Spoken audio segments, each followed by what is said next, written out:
अब मेरी उम्र ऐसी हालत नहीं है कि मैं आपके दर्शन के लिए आ सकूं, तो मैं आपकी मूर्ति ले जा रही हूं। अब वो मूर्ति लेके आई और अपने घर में विराजमान किया और वहीं पर भगवान की सच्ची श्रद्धा से पूजा पाठ करती। अब उसकी हालत इतनी हो गई कि अब वो पलंग से भी खड़ी नहीं हो पा रही थी।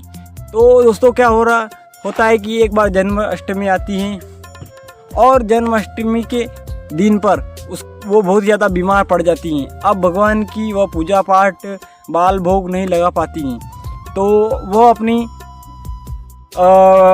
बहू से बोलती है कि बहू, आज मेरे कान्हा जी का जन्मदिन है और जन्माष्टमी का जो त्यौहार है, तो आप अच्छे से कान्हा जी को नेला धोला के बाल भोग लगा दो। अब बहू घर का कोई दूसरा काम कर रही थी, तो वो बार बार ऐसे बोलने पर बहू थोड़ी चिढ़ गई बोलती हैं, तो बहू नहीं मानती हैं और फिर चिढ़ जाती हैं और जल्दी से वो मूर्ति उठा के नहलाना धोलाना शुरू करती हैं। अब जैसे ही बहू के हाथ से अचानक मूर्ति गिर जाती हैं।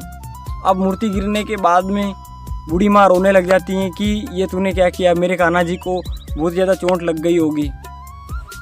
अब वो अपने बेटे को बुलाती हैं और बोलती है कि जल्दी से डॉक्टर को बुलाओ और डॉक्टर से मेरे कान्हा जी को दिखाओ कि कहीं चोट तो नहीं आई है। अब बेटा बोलता है कि माँ, ये मूर्ति है और इसको चोट कैसे लग सकती है। तो माँ मानती नहीं है और बोलती है कि नहीं, जब तक डॉक्टर को नहीं दिखाओगे तब तक मैं यकीन नहीं करूँगी। अब बेटा क्या करता है, जाता है और डॉक्टर को बोलता है कि ऐसी ऐसी स्थिति है, मेरी माँ थोड़ी पागल सी हरकतें कर रही हैं, वो मूर्ति गिरने से बोल रही है कि डॉक्टर को बताओ। तो डॉक्टर साहब आप चलो, तो डॉक्टर मना करता है। फिर बाद में एक दूसरे डॉक्टर के पास में जाते हैं, वो तीसरे डॉक्टर के पास में जाते हैं पर कोई भी डॉक्टर मना नहीं करता है। अब वो क्या करता है कि पैसे का लालच देता है एक डॉक्टर को और बुलाता है कि आपको सिर्फ इतना बोलना है कि ये आपके कान्हा जी बिल्कुल ठीक हैं। अब डॉक्टर पैसे के लालच में आता है और आकर बोलता है कि माँ जी, कान्हा जी की जो आप बोल रहे हैं ये बिल्कुल ठीक है। अब माँ जी बोलती हैं कि जब तक आप चेक नहीं करोगे तब तक मैं कैसे मान लूँ।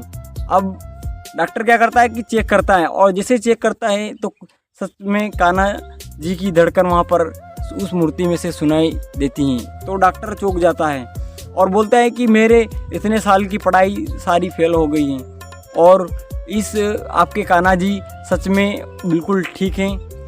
तो दोस्तों इस घटना से आपको ये सीखने को मिलता है कि जब आपके भगवान के प्रति सच्ची श्रद्धा और अटूट विश्वास होगा तो भगवान सच में आज भी आपके सामने हैं। दोस्तों इसी प्रकार के वीडियो के लिए चैनल को लाइक एंड सब्सक्राइब